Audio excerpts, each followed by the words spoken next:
న్యాయం జరుగుతుంటారా? మీరు అన్ని ఉల్టా క్వశ్చన్ ఇస్తే నేను చెప్పను, నాకు అవసరం లేదు. బీసీ అనేది అక్కడ కుల సమస్య కాదు, కులం అనేది సమస్య కాదు. శేషన్ అనేవాడిని మనం బీసీ అనేవాడు పాపనుడు కాదు, టీఎన్ శేషన్ బ్రాహ్మణుడు. అందరం ఎందుకు మెచ్చుకుంటాను టీఎన్ శేషన్? ఎలక్షన్ బీసీ అని మెచ్చుకుంటానవా, ఎస్సీ అని మెచ్చుకుంటానవా? ఇవాళ ఎందుకు మెచ్చుకుంటాను అంటే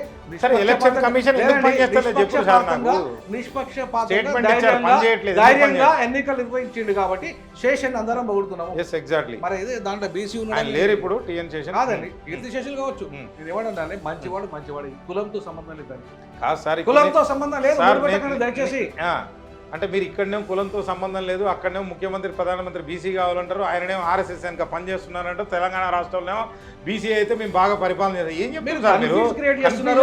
నేను కన్ఫ్యూజ్ క్రియేట్ లేదు. 42% పాట వాళ్ళు వేలాది సంవత్సరాలుగా శూద్రులుగా అతి శూద్రులుగా ఉన్న కులాలు, సంచార కులాలు, తర్వాత బీసీలలో అడ్వాన్స్ కులాలు ఉన్నాయి, బీసీలలో మోస్ట్ బ్యాక్వర్డ్ కులాలు ఉన్నాయి, సంచార జాతులు ఉన్నాయి. ఇప్పటిదాకా కనీసం కుల ధృవీకరణ పత్రం కూడా ఇవ్వని ఎంఆర్ఓ ఈ జాతులు ఒకటే కాదండి. విద్య 100 సార్లు చెప్తున్నా సార్, చదువుకోకపోతే స్టేట్మెంట్ సార్. మీరేమన్నారండి? పిహెచ్డి చేసిన వాళ్ళు 12 మంది ఉస్మానియా విద్యార్థులు ఆత్మహత్య చేసుకుని హాస్టల్లో చచ్చిపోయినండి.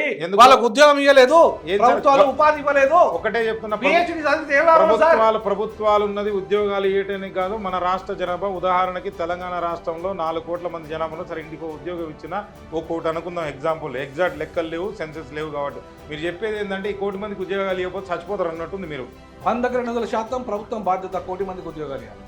ఉద్యోగం అంటే ప్రభుత్వ ఉద్యోగం కాదండి, ప్రభుత్వం ప్రైవేట్ వేరు కాదు. ప్రభుత్వ ఉద్యోగం కాదు, ప్రభుత్వ ప్రైవేట్ వేరు కాదు. నేనేమంటానంటే ఎక్కువ మాడితే ప్రభుత్వ ఉద్యోగాలు తీసేయాలని కామన్ అని నేను అంటా సార్.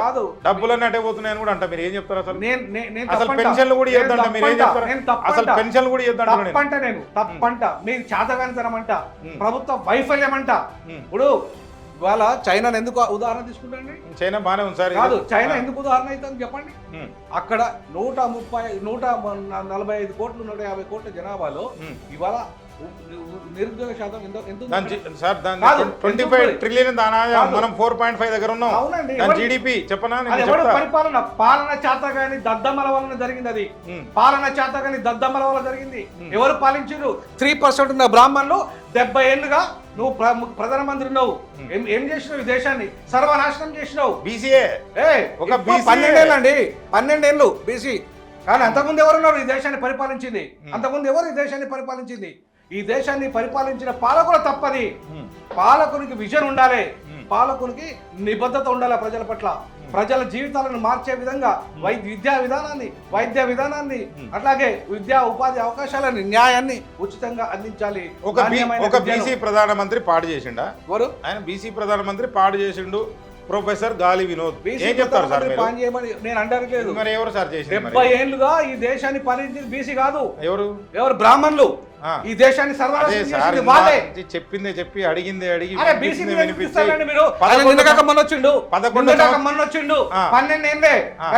నేను ఇందాక అదే అంటున్నా సార్. అఫర్మేటివ్ యాక్షన్ అక్కడ 60 సంవత్సరాలు, అదే 60 నుంచి మొన్న 2025 దాకా ఉంది. అట్లాంటిది ఎప్పుడు వస్తుంది? ఎన్ని సంవత్సరాలు? 80 సంవత్సరాలు అయింది మనం వచ్చి. ఇంకా ఎన్నాళ్ళు ఇది రిజర్వేషన్లు కొనసాగాలని మిమ్మల్ని అడిగే ప్రశ్న అదే. నేను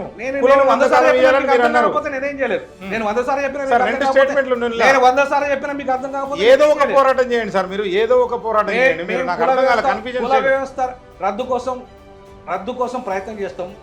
కుల వ్యవస్థ రద్దు కాకపోతే ఇటండి మా ప్రాతినిధ్యం కోసం విద్యారంగంలో, ఉద్యోగ రంగంలో, రాజకీయ రంగంలో, అట్లాగే పరిశ్రమల్లో, ఫార్మా రంగంలో, అన్ని రంగాల్లో మా వాటా రావడానికి రిజర్వేషన్లు కావాలన్నారు. మా హక్కు.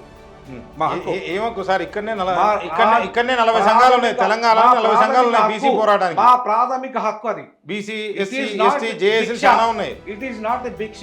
నువ్వు ఎవడవాడి భిక్ష వేయడానికి నాకు? అసలు ఎవడవాడి భిక్ష వేయడానికి నాకు? నేనేమంటున్నా అంటే it is my fundamental right.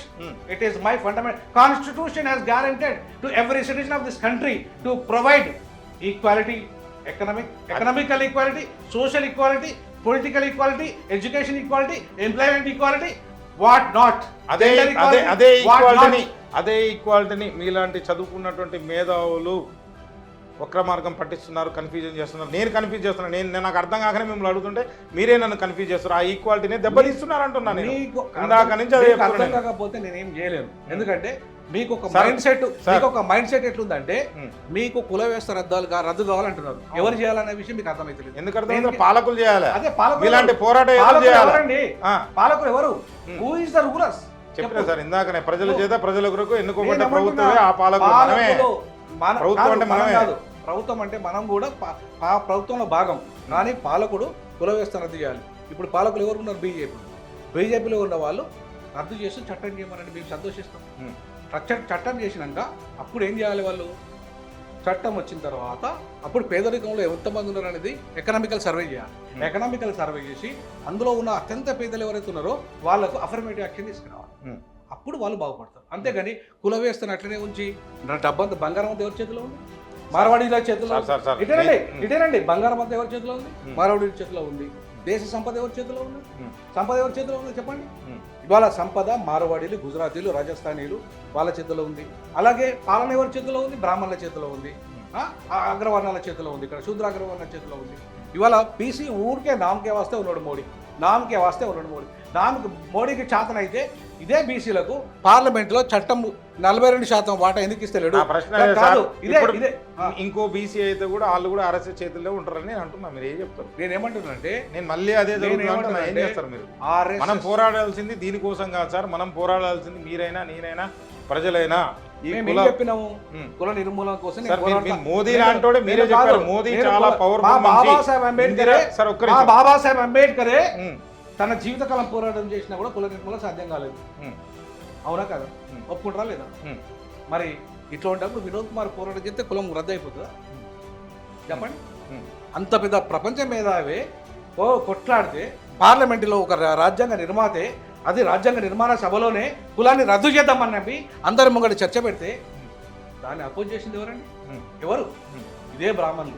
ఇదే బ్రాహ్మణులు నో మేము ఒప్పుకోమని చెప్పేసి వాళ్ళు కేవలము అంటరానితన నెహ్రూ గాంధీ గారు చేశారంటే నెహ్రూ గాంధీ ఒక్కడే కాదు, మొత్తం టోటల్ బ్రాహ్మణ సమాజం అంతా అది అయిపోయింది సార్. 80 సంవత్సరాల ఇప్పుడు రద్దు చేయమని దమ్ముంటే బీజేపీని, ఆర్ఎస్ఎస్ దమ్ముంటే మోహన్ భగవత్ డైరెక్ట్ మీ ఛానల్ ద్వారా అడుగుతున్నా నేను. మోహన్ భగవత్ గారు ఈ దేశంలో కులాన్ని నిర్మూలించే దమ్ము మీకుంటే ఇమీడియట్లీ మోడీ గారికి ఆదేశించండి.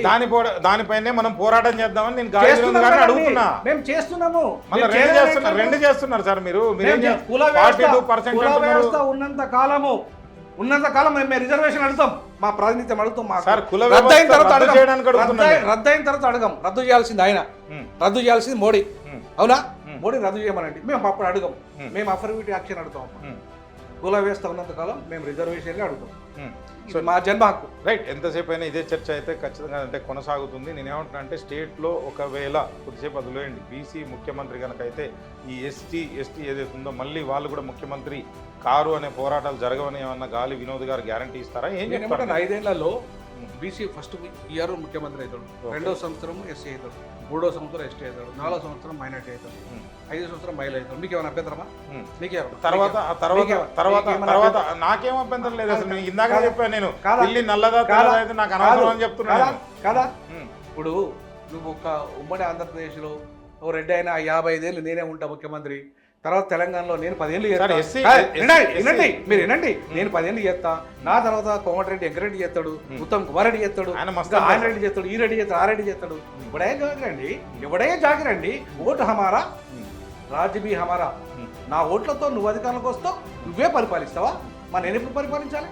నాకు చేత కదా పరిపాలన? నాకు శక్తి లేదా? నాకు చదువు లేదా? నీకంటే 100 రెట్ల చదువు ఉందండి నాకు. నీకంటే 100 రెట్లు, రేవంత్ రెడ్డి కంటే 100 రెట్ల చదువు ఉంది. డబ్బు ఒకటే లేదు. నేను బ్లాక్మెయిల్ చేయట్లేదు, దోపిడీ దొంగతనం చేయట్లేదు. నిజాయితీగా నేను 20 ఏళ్ళు ఒక ఉపాధ్యాయునిగా పనిచేసిన. నేను 12 ఏళ్ళు ఉండగా రాజీనామా చేసిన. నాకు నా లెక్క ప్రొఫెసర్ కమ్మాలని రేవంత్ రెడ్డి దమ్ముంటే నేను ఆయనలాగా ముఖ్యమంత్రి కాగలను. ప్రజలు ఆశీర్వదిస్తే నేను ఆయనలాగా ముఖ్యమంత్రి కాగలను. బట్ ఆయన ఇప్పుడు ప్రొఫెసర్ కమ్మాలని డీన్